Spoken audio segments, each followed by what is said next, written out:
Rester au pays à travers des informations bien fouillées concernant tous les domaines de la vie du pays. Le magazine Humura Burundi est diffusé sur le web via le site de la RPA www.rpa.bi. Humura Burundi.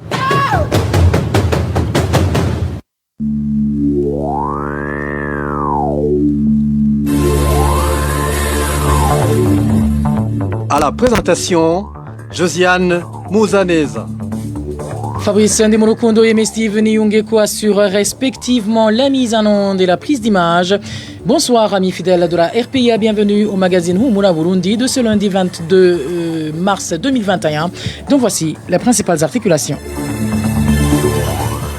Deux Imbonerakure accusés de plusieurs crimes dont des meurtres sont détenus depuis 2 jours dans l'un des cachots d'Uvira en République démocratique du Congo.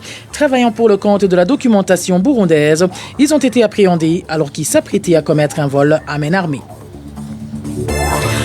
Arrestation ce dimanche d'un enseignant du lycée Michiha situé en province Changuzo. Récidiviste, ce dernier est accusé de viol sur ses élèves. Vous le suivrez dans ce magazine. Dans ce magazine, nous vous parlerons également droits de l'homme où l'ONG Initiative pour les droits humains au Burundi dresse un bilan macabre en ce qui est des violations des droits humains au Burundi, dont des meurtres, et plus particulièrement dans la province de Rumonge. Voilà pour le sommaire. Dans quelques poussières de secondes, le développement de ces titres. Encore une fois, bienvenue. Je vous le disais en titre, de Imbonerakure de la zone Maramvya, commune Mutimbuzi de la province Bujumbura, sont détenus depuis ce samedi dans l'une des prisons de la République démocratique du Congo, accusés de vol. Informateur d'un haut cadre du service national de renseignement burundais, ces derniers sont cités dans différents crimes. Le point avec Marie-Ange Irakodze. Ces Imbonerakure arrêtés la nuit du samedi dernier sont Ibrahim Bizimana, surnommé Mafieri, natif de la colline Maramvya, sur la 14e avenue Kirekura, et Olivier Ndagijimana, natif du village 2, zone Gihanga, de la province de Bubanza. Ils habitent tous les deux dans la zone Maramvya de la commune Mutimbuzi. Selon des informations recueillies auprès des Imbonerakure de la dite zone, ces Imbonerakure ont été vus dans cette zone le matin du samedi dernier, mais sont partis dans la nuit vers la République démocratique du Congo en passant par la colline de Vugizo Warubondo. Selon toujours ces informations, ces Imbonerakure sont arrivés à Kiriba Ondes. C'est une région que ces Imbonerakure connaissent bien car ils y vont souvent sur l'ordre de l'un des officiers de renseignement burundais, Joseph Mathias Nyonzima, surnommé Kazungu, pour traquer des groupes d'hommes armés qui perturbent la sécurité au Burundi.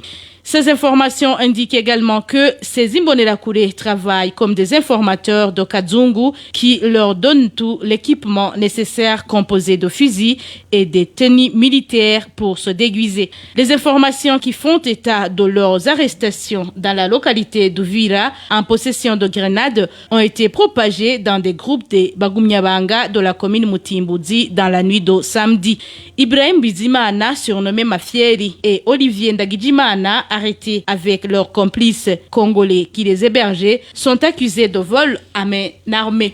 Les habitants de la zone Maramvya affirment que Mafieri et Olivier sont des Imbonerakure cités dans différents crimes, dont les tortures, kidnappings et assassinats ciblés. Ils enterraient leurs victimes dans des fosses communes lorsqu'ils ne les jetaient pas dans la rivière Rusizi. Selon ces mêmes habitants de Maramvya, tous ces meurtres sont commis au vu et au su de Joseph Mathias Nyonzima, surnommé Kazungu, car même s'ils sont arrêtés pour ces crimes, il les fait sortir de prison. À titre illustratif, selon les informations données par certains des habitants de la commune Mutimbuzi et confirmées par certains Imbonerakure de la localité, en 2020, au mois de mars, ces Imbonerakure ont été pris en flagrant délit après avoir tué un commerçant de la zone Musenyi, commune Mhanda de la province Bubanza. Mafieri et Olivier ont été arrêtés par Kazungu et conduits à la prison centrale de Mimba, mais 2 semaines après, le même Kazungu les a fait libérer. Selon les informations de la RPA, ces Imbonerakure sont payés par le service national de renseignement du Burundi et sont employés comme informateurs en République démocratique du Congo. Marie-Ange Ilakoudzi, en page droits de l'homme, le décret présidentiel du 5 mars 2021 portant mesure de grâce à plus de 5000 condamnés n'est toujours pas mis en application 2 semaines après, une situation qui crée une polémique. Certains disent même que le président Évariste Ndayishimiye serait de bonne foi, mais qu'il se heurterait à certaines autorités du pays. Le point avec Nadège Ilakoudzi. Depuis la crise sociopolitique de 2015, plusieurs défenseurs des droits de l'homme et observateurs, tant nationaux qu'internationaux, ont dénoncé la surpopulation carcérale et l'existence de plusieurs détenus politiques dans les différentes prisons du Burundi. Cette question est au cœur même de toutes les recommandations de la communauté internationale à l'endroit du gouvernement burundais, ainsi que dans les discours de l'Union européenne en ce qui concerne la levée des sanctions sur le Burundi. Ainsi, au cours d'une conférence publique du 30 décembre 2020, le numéro 1 burundais avait promis que les problèmes des détenus allaient être résolus. Le président Évariste Ndayishimiye a été repris en français par mon confrère Trésor Niyongabo.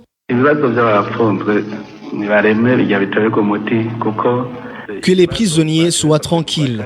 Bientôt, cette question sera résolue. Non seulement il y a ceux qui ont bénéficié de la grâce présidentielle mais qui sont toujours en prison, mais il y a aussi ceux qui ont purgé leur peine et qui sont dans les mêmes conditions que la première catégorie ci-citée. Nous les avons tous recensés et nous avons minutieusement étudié chaque dossier. Au fait, nous avons constaté qu'il y a des prisonniers qui versent des pots de vin et qui sont relâchés à la place des personnes graciées. Et c'est pour cette raison que nous avons pris le temps nécessaire pour informatiser le secteur judiciaire dans le but d'éviter toute erreur. Comme ça, nous sommes sûrs que les prisonniers qui vont être relaxés le méritent réellement.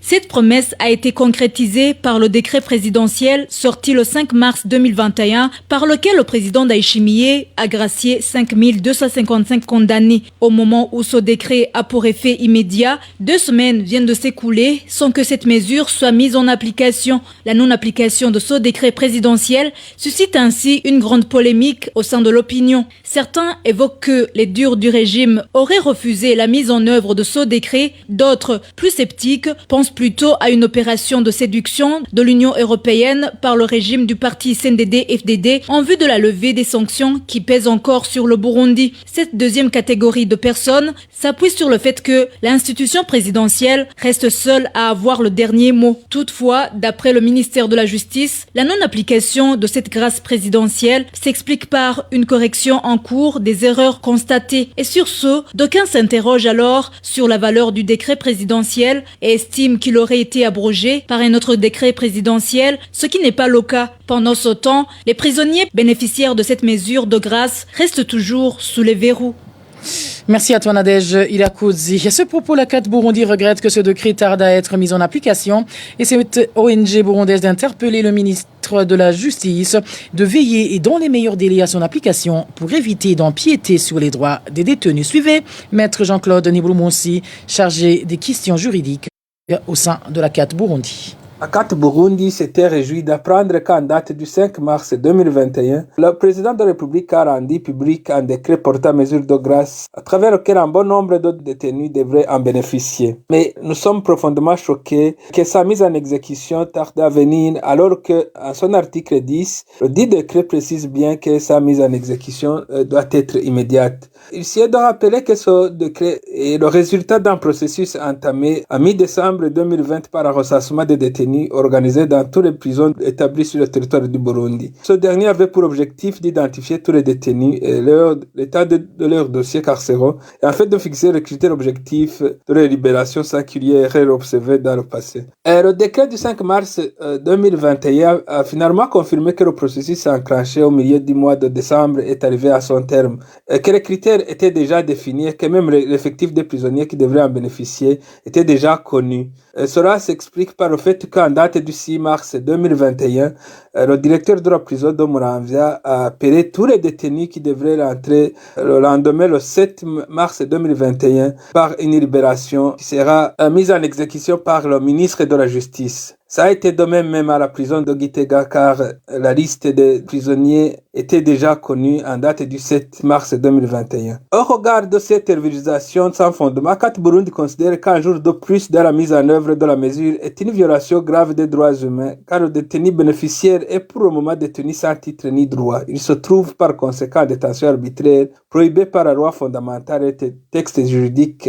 internationaux auxquels le Burundi a souscrit.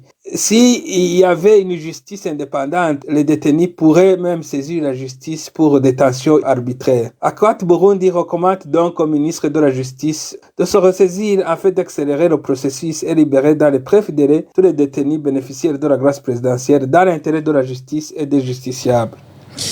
Maître Jean-Claude Nibouloumoussi, il est le chargé des questions juridiques au sein de l'ACAT Burundi. La page droits de l'homme, c'est aussi la persistance de violences en province de Rumongue, surtout dans la commune Burambi.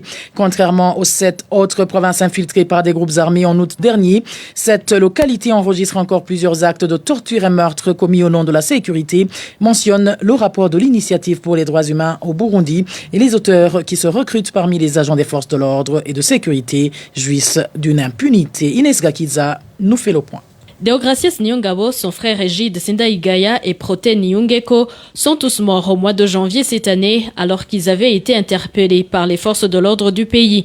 Selon les enquêtes de l'IDHB, Deogracias Nyongabo, dit Comme et Prote Nyungeko ont été tués fusillés. Comme venait d'être tiré de la maison de son frère Egide Sindaigaya, située sur la colline Gishiha de la commune Burambi. Prote Nyungeko, lui, était en détention au service national des renseignements et a été fusillé dans une vallée se trouvant entre les zones Maramvia et Marisa après 4 jours de torture au service national de renseignement. Même si la police a justifié ces 2 morts par la légitime défense et tentative d'évasion, les enquêtes d'IDHB montrent que les 2 prévenus ont été tous exécutés. La police a expliqué que le 3e, Egide Sindaigaya, a succombé à une maladie. Les enquêtes faites par l'IDHB, elles révèlent qu'Egide a été transféré dans un hôpital déjà mort. Il était détenu dans un des cachots du service national de renseignement en mairie de Bujumbura sous torture pendant 6 jours. Il tentait de lui soutirer des informations concernant son frère Deogracias Nyongabo Dikom et Prote Nyungeko qui étaient accusés d'être des opposants armés. À côté de ces hommes assassinés, l'IDHB a eu connaissance d'une douzaine de personnes arrêtées reprochées d'avoir communiqué avec les défunts. Toutes les personnes arrêtées étaient soit des parentés, soit des amis avec les hommes tués. Parmi elles, leurs épouses et enfants. Certaines ont par la suite été libérées, d'autres condamnées. Les responsables de ces crimes en cours en commune Burambi sont des agents des forces de défense, de sécurité et du service national des renseignements, dont des responsables de ces différents corps. Entre autres noms cités dans son rapport de l'IDHB figure le patron du service national de renseignement en province Rumongue, Michel Ndikuriyo, le commissaire provincial de la police, Melchior Hakizimana, le commissaire de la police à Burambi, Jean Damascène Chirimbere, ainsi que le chef de zone Maramvia, Prime Ndayisenga. IDHB déplore que les engagements du président de la République ne sont jusque-là que paroles. Le 5 février, à la fête de l'unité, le président Ndayishimiye avait promis de veiller au respect de la loi et que plus personne n'empiète sur l'autre au Burundi. Mais malheureusement, en commune Burambi, des tortures et meurtres se commettent au nom de la sécurité du pays. Retrouvez les différentes productions de la RPA sur Facebook, YouTube, Twitter et sur www.rpa.bi. Parlons à présent sécurité où 4 personnes ont été assassinées dans différentes localités du pays la semaine dernière. 3 des victimes sont mortes par strangulation. Le bilan hebdomadaire de la sécurité avec Emmanuel Ndaishimi. Une fillette du nom d'Olivine Ndaizeye a été découverte morte ce dimanche sur la colline Jimbi, commune Kibago de la province Makamba. Les sources sur place indiquent que la victime a été étranglée après avoir été violée. 2 personnes, dont un policier, ont été arrêtées par la police pour enquête. En province Chibitoke, un homme qui n'a pas été identifié a été découvert samedi dernier sur la colline Kaburanwa, commune Buganda, plus précisément à la transversale 6. Selon les habitants de Buganda, la victime était en état de décomposition. Les administratifs ont aussitôt donné l'ordre de les enterrer. Jeudi dernier, un certain Antoine Ngirabatware, âgé de 39 ans, et sa femme, Joséline Ndaïkengroukié, âgée de 35 ans, ont été retrouvés morts à leur domicile 6 sur la colline Shumba, commune Bukeye de la province Moramvia. Nos sources à Bukeye indiquent que les victimes ont aussi été étranglées par des personnes qui n'ont pas été identifiées. Les motifs et les auteurs de ces meurtres restent inconnus. Merci à toi Emmanuel Ndaïchimiye. Une personne tuée et plus de 400 maisons détruites. Tel est le bilan des pluies diluviennes qui se sont abattues ce dimanche dans la ville de Bujumbura et en province Bujumbura. Et la ville de Bujumbura a été la plus touchée par ces intempéries. Vicky Chris Ninelitz. En zone Kanyosha de la commune Muha, une fille nommée Chanciela Kaneza est morte électrocutée lorsqu'elle essayait de s'appuyer sur le poteau électrique qui est tombé suite aux pluies torrentielles ce dimanche. En zone Musaga de la même commune, plus de 200 maisons de différents quartiers ont été détruites suite à ces fortes pluies selon les habitants de cette zone. Toujours dans la commune Muha, cette fois-ci en zone Kanyosha, plus de 70 maisons du quartier Musama et plus de 40 maisons du quartier Gisio ont été détruites par ces pluies torrentielles. Dans la commune Nahangwa, au nord de la ville de Bujumbura, 3 maisons au quartier Uinherekwa et une du quartier Buterere ont été détruites. 5 salles de classe dans le quartier Tcharama de cette commune ont été démolies. Dans la province Bujumbura, commune Mutimbuzi, zone Gatumba, 110 maisons ont été démolies, 140 toitures et 2 maisons ont été envolées, 11 salles de classe du lycée Kigwati 2, 2 bureaux des directeurs, tous ont été détruits par ces fortes pluies. La police confirme qu'une personne est morte suite à ces pluies. Elle fait également savoir que 73 maisons de la zone Musaga, 159 maisons de la zone Kanyosha, 5 églises et une salle de classe ont été détruites par ces pluies torrentielles. Vicky Chris Ninelitsi, en page éducation, un enseignant du lycée Michiha est accusé de viol sur certaines de ses élèves. Récidiviste, les parents demandent que ce professeur soit révoqué et poursuivi par la justice. L'élément n'est pas encore disponible. Nous y reviendrons si le temps nous le permet. Une courte pause et nous abordons la page santé de ce magazine. Le manque de centres de dépistage de la Covid-19 s'observe en mairie de Bujumbura depuis un certain temps. Certains agents affectés dans ce secteur indiquent que cela est dû à la fermeture de certains de ces endroits pour diverses raisons. Le point avec Walter Cuizera. L'un des centres de dépistage de la Covid-19 est l'hôtel Source du Nil, mais actuellement, cet endroit a été fermé vendredi dernier car le contrat entre le propriétaire de l'hôtel et le ministère du Commerce a expiré. L'autre centre est le Teskamenge qui était visité par beaucoup de gens ces derniers jours. Pour le moment, ce n'est plus le cas. À cause des inondations, ce centre a été fermé comme l'indique l'un des médecins qui font le dépistage. La raison pour laquelle ces personnes ont été chassées est que le contrat entre le ministère de la Santé et l'hôtel Source du Nil était à terme. Le directeur de l'hôtel s'est donc opposé à ce que le dépistage continue à s'y dérouler. Le médecin leur avait alors dit de se rendre à l'Eteskamenge ou à Kanyosha car l'équipe chargée de faire le dépistage à l'hôtel Source du Nil est en cours de déménagement vers l'endroit communément appelé au Bon Accueil. Le malheur ne vient pas seul. Même l'Eteskamenge a été envahi par les eaux de pluie. Vous comprenez que c'est un grand problème. Depuis la fermeture des activités de dépistage à l'hôtel Source du Nil, certaines personnes se rendent au Bon Accueil situé à Bgiza, une nouvelle place où on dépiste la Covid-19. Mais cet endroit n'est pas bien équipé. La campagne de dépistage qui s'effectuait à l'hôtel Source du Nil a été arrêtée depuis vendredi. Ici, au Bon Accueil, si vous essayez de bien observer, c'est un endroit qui n'est pas vaste et les conséquences sont que la distanciation sociale ne peut pas être respectée. Les gens sont très serrés, contrairement à l'hôtel Source du Nil qui était vaste. Même ceux qui proviennent des hôtels pour se faire dépister ne trouvent pas où garer leur véhicule. Le centre de dépistage de Kanyosha, communément appelé chez Sebatutsi, n'est pas fonctionnel non plus à cause des inondations. Pour le moment, parmi les 3 centres de dépistage de Bujumbura, aucun ne fonctionne, à part le nouveau centre se trouvant au Bon Accueil. Walter Cuisile, en parlant justement de ce secteur de dépistage de la Covid-19, l'on parle de l'incarcération depuis ce dimanche d'un des agents de l'INSP affectés dans le programme de lutte contre la Covid-19. L'agent a été arrêté accusé d'exiger de l'argent à une des personnes qui s'y était rendue pour se faire dépister. Selon nos sources au sein de cet institut, c'est cette même personne qui a alerté et un flou plane autour de cette arrestation, surtout que l'agent en question n'est pas vu d'un bon œil, nous ont précisé nos sources à l'INSP.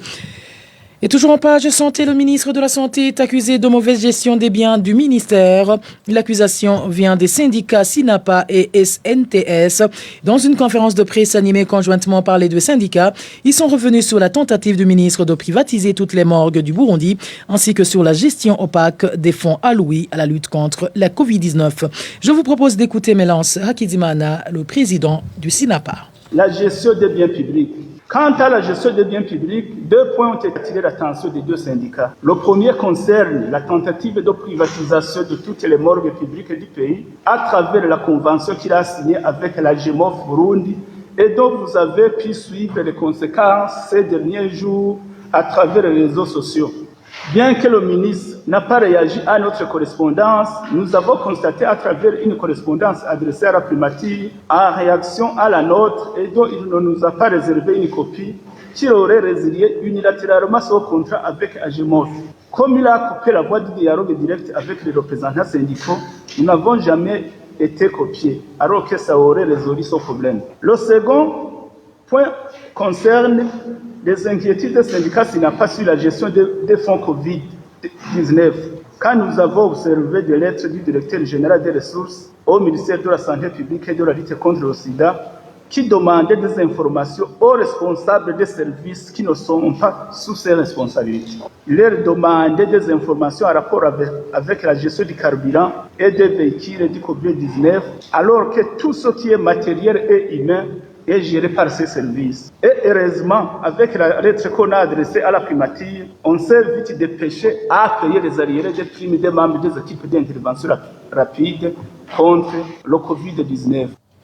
Et les deux syndicats sont également revenus sur le dossier d'agrément des pharmacies. Là, ils ont non seulement rappelé que cet agrément est officiellement suspendu, mais ils ont aussi dénoncé le clientélisme qui l'a caractérisé. Encore une fois, Mélance Hakidziman. Quatrième point qu'on a évoqué dans la lettre, il y a la violation du principe d'égalité des citoyens devant le service public. Nous avons pointé du doigt des ouvertures des pharmacies qui sont en train de se faire sans passer par les services qui s'en occupent au quotidien, alors que le cabinet a affiché une note au public qui signifiait que les ouvertures des pharmacies sont suspendues. Ces pharmacies sont ouvertes sans même des inspections préalables comme décrit par les normes. Et revenons sur le dossier éducation pour parler d'un enseignant du lycée Michiha qui est accusé de viol sur certaines de ses élèves. Récidiviste, les parents demandent que ce professeur soit révoqué et poursuivi par la justice. Le point avec Rachel Kagiski. Pasteur Nyungeko est le nom de l'enseignant cité dans ces actes d'exploitation sexuelle des élèves sous sa responsabilité. Les informations en provenance du lycée Michiha font savoir que cette situation a été mise au grand jour après que le directeur de cet établissement ait intercepté des messages téléphoniques que Pasteur Nyungeko échangeait avec ses élèves. Le directeur a par la suite convoqué l'enseignant en vue d'une mise en garde, mais celui-ci n'a pas cessé de récidiver. En date du 22 février, une de ses élèves a déclaré dans une correspondance adressée au directeur du lycée ainsi qu'au directeur communal de l'enseignement qu'elle était enceinte de Pasteur Nyungeko, des révélations qu'elle avait fait part à ses responsables le 9 février. Après s'être rendu compte qu'il avait été démasqué, poursuit notre source, Pasteur Nyungeko a mis au point un autre plan. Ce qui nous a beaucoup inquiétés, c'est que pour éviter d'enceinte d'autres jeunes filles, il les a obligées à utiliser des contraceptifs et il s'est lui-même chargé de tous les frais y relatifs. Ce stratagème élaboré par Pasteur Nyungeko a été mis en œuvre en complicité avec le directeur du centre de santé Kibimba du nord d'Égypte de Ngundwanabake. Les parents d'élèves du lycée Michiha qui se sont entretenus avec la RPA ont fait savoir qu'après avoir déjoué ce dessin, le directeur de l'établissement a ordonné une enquête pour déterminer toutes les filles qui avaient pratiqué les méthodes de contraception. Pasteur Nyungeko a alors pris fuite, mais il a fini par être appréhendé et emprisonné ce dimanche. Cependant, les parents d'élèves du lycée Michiha, de même que les collègues de Pasteur Nyungeko, s'inquiètent que ce dernier pourrait être remis en liberté comme cela a toujours été le cas. En tant que parents, nous demandons à la direction communale et provinciale de l'éducation de se saisir de ce cas et de punir conformément à la loi cet éducateur, surtout que ce n'est pas la première fois qu'il commet ce crime. En effet, sa dernière détention n'a duré que le temps de la rosée. Cette décision de libérer cet enseignant avait été prise par le député Anglebert Gendabanga et Désiré Njiji, gouverneur de la province Changuzo de l'époque. À ce propos, la rédaction de la RPA a contacté Frédéric Nhamera, directeur du lycée Michiha, ainsi que Apollinaire Minani, directeur de l'enseignement dans cette commune, mais leur téléphone sonnait sans que personne ne décroche. Nous n'avons non plus pu joindre Pasteur Nyungeko, cité dans ces actes.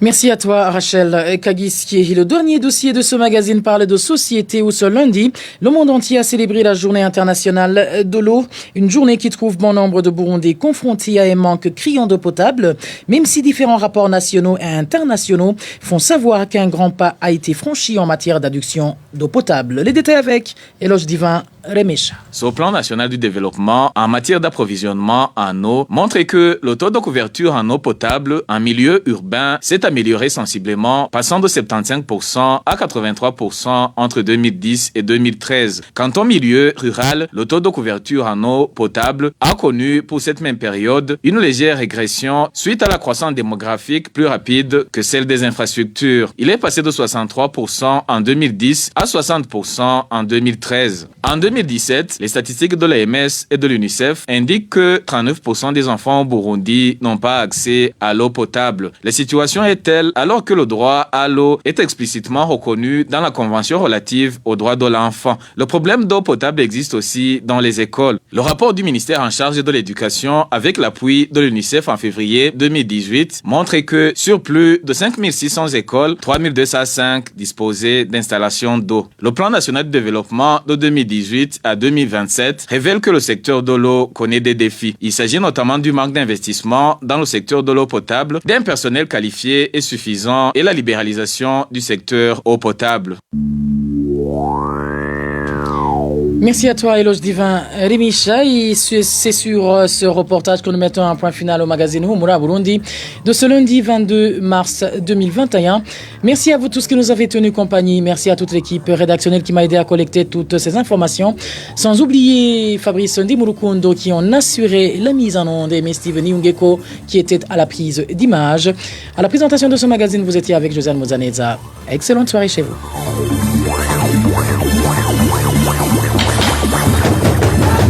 C'était le magazine Humura Burundi.